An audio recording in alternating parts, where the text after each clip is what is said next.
Sveiki visi. Taigi jums šiandien parodysiu savo Fordą iš Meng.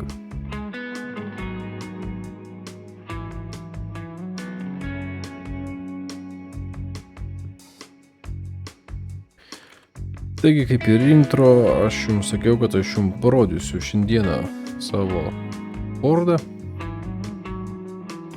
Šis iš esmės yra pirmas mano rinktas tokio mastelio automobilis. Na ir aš jam turiu gan nemažai komentarų. Taigi, apie patį dabar modelį. Čia yra iš gamintojo Meng. Meng gamintojas man iš esmės šiaip labai patinka.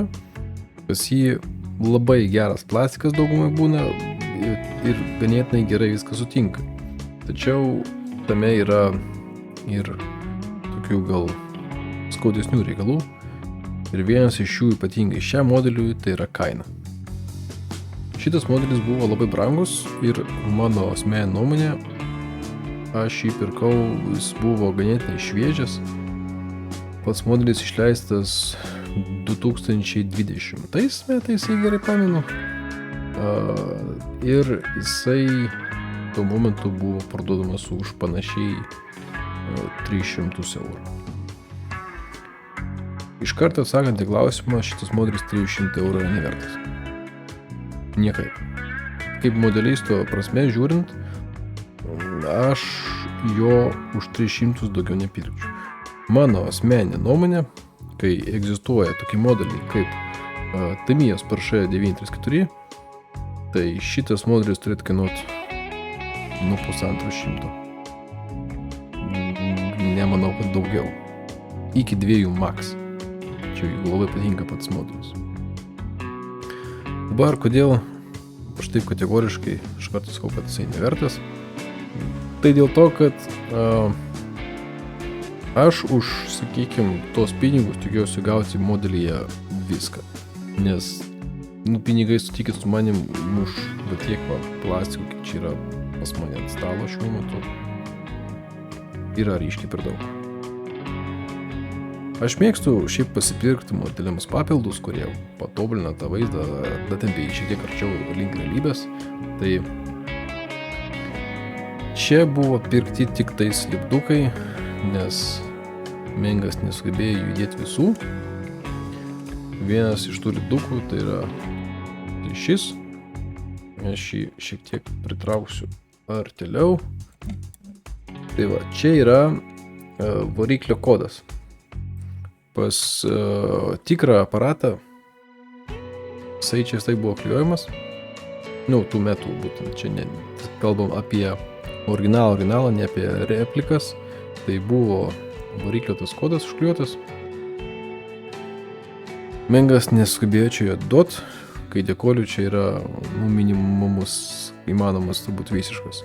Tai yra juostos numeris, šitos juostos ir viskas. Dar štai čia yra dekolis.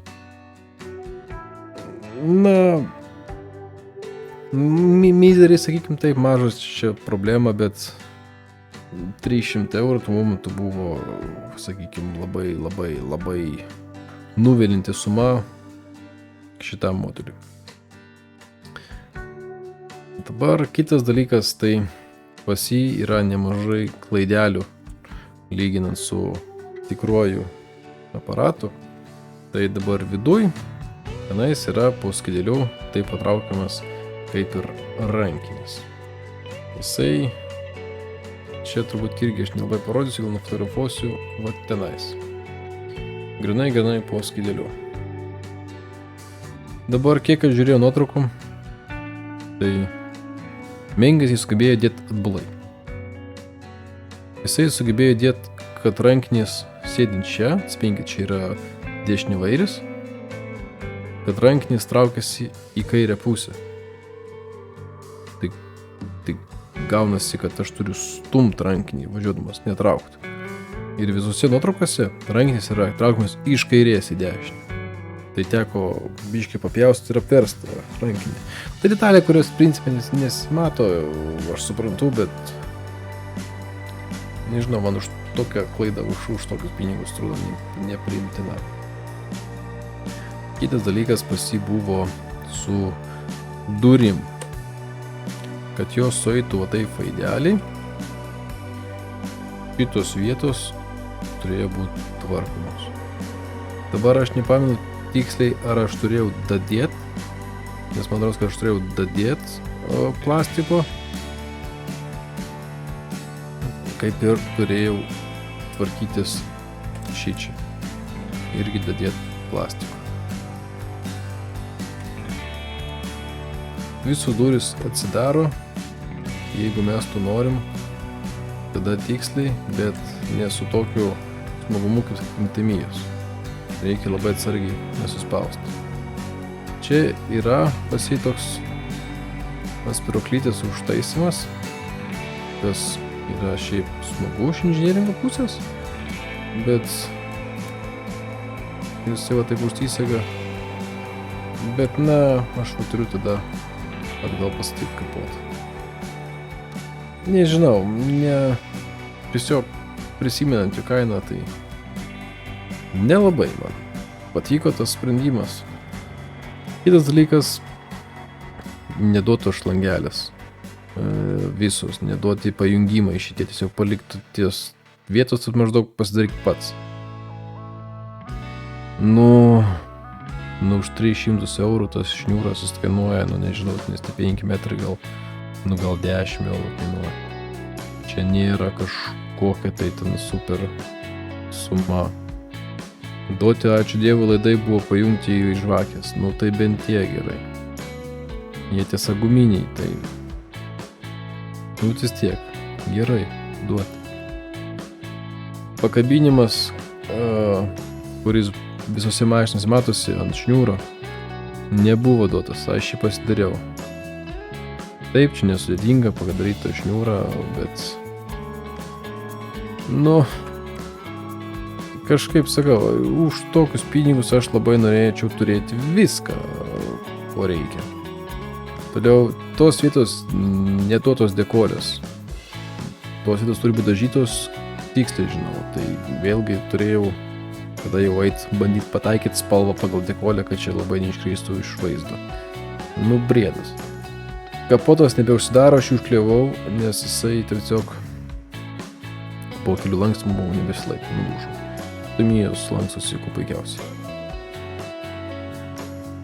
Grotos metalas duotas, jisai dabar daryčiau aš irgi turbūt smulkesniam grotom. Bet čia didelis. Dugne nieko čia nėra, čia yra tiesiog plokštai, bet tai buvo realybė, tai tom ir ties tiek ir palikim.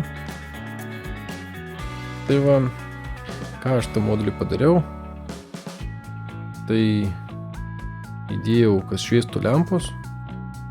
Tiesa, apie savo žioplumą buvau pajungęs blogą įtampą ir aš jas sudeginau.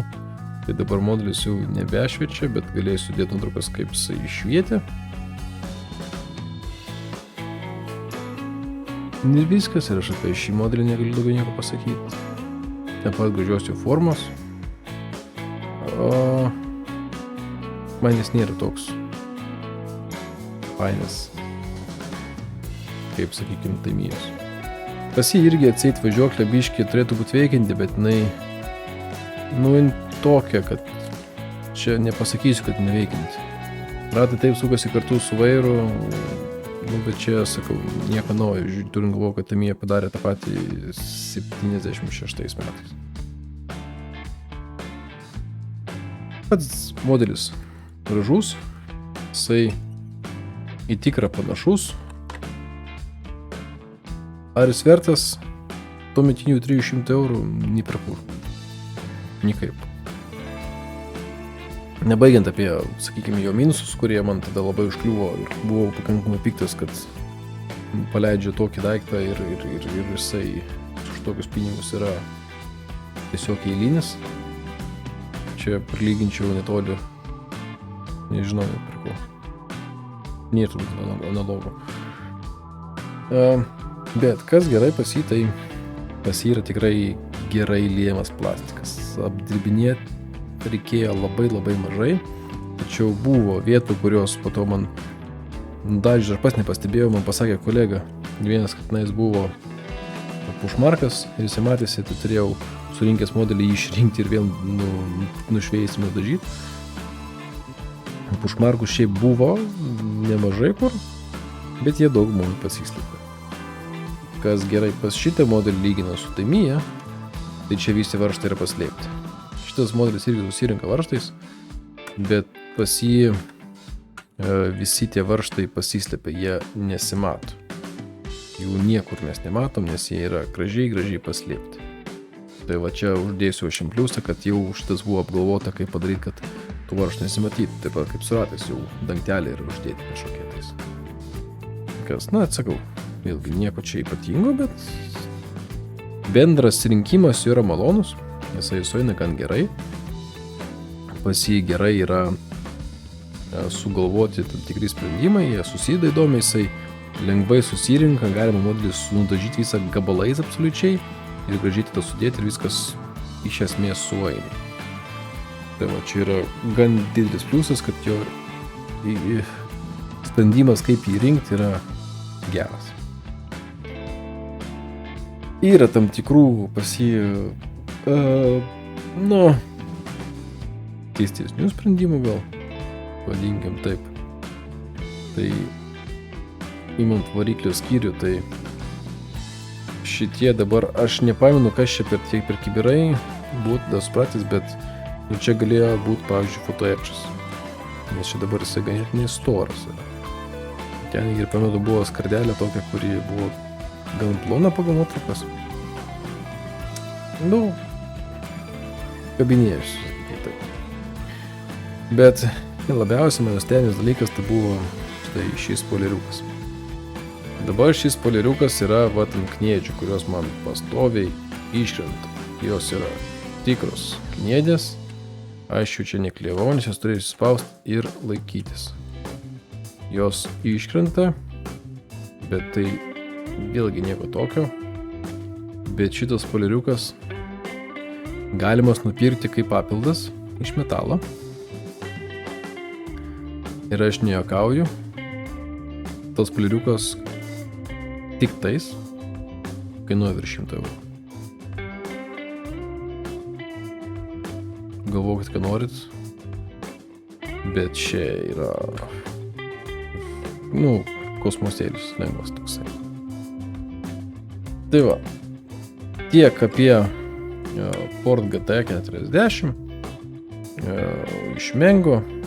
Mengas kaip gamintojas jėga, šitas jų modelis už tą kainą, mano asmeninė nuomonė, ne. Jis turi kainuoti tada 1,5 arba į 1,5 vis tiek. Aš kažkaip net 2 netraukčiau, nelabai buvau patenkintas šių modelių. Vien dėl to, kad jisai yra išleistas 2020 metais, tai yra modelis principė naujas. Aišku, dabar jau 5 metai praėjo, bet tai nėra lygins 76, pavyzdžiui, Tamiya 12 mastelio modelį, kur ten taip jau daug dadėta. Tai va tiek. Sėkmės ir iki.